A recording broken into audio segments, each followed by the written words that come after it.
there everybody, this is Dr. Flaskey again, and today I thought I'd do a little bit different thing than I've been doing, and I'm going to talk about the disc.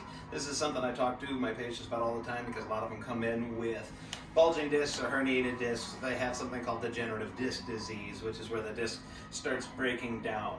And so I want to give you a little bit of visual of it. This is my drywall sponge. It's my disc at this point in time. And the reason that I picked this is because it is a lot like a disc in a lot of ways. A disc has little holes, little cavities inside of it, just like a sponge does.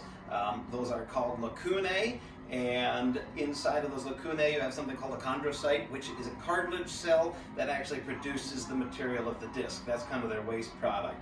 So a disc in itself does not have any blood supply. It doesn't have a blood vessel that goes to feed it or take away waste. All it has is spinal fluid that bathes it.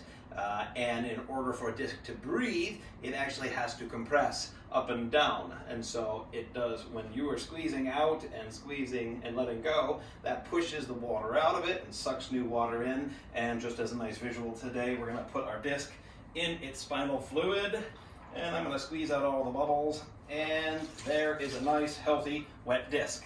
And when you're walking around or bouncing around or anything, you squeeze out the old fluid out of the disc, and then when you let go, it sucks it back in.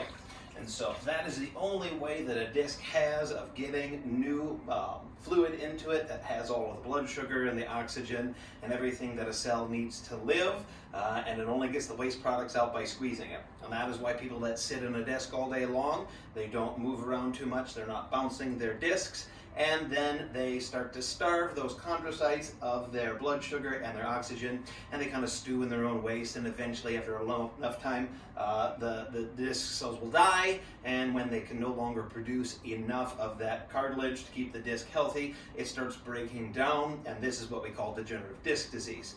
So the best thing that you can do if you want to have healthy discs is to get up, move around. Walking is one of the greatest exercises you can do because it kind of bounces the spine up and down and feeds those discs and makes them nice and healthy. So if you don't want a disc to break down, then get up, move around and bounce. And as always, make sure that you like us on Facebook at Flaskey Chiropractic and Acupuncture, and subscribe to this channel at YouTube at Flaskey Clinic.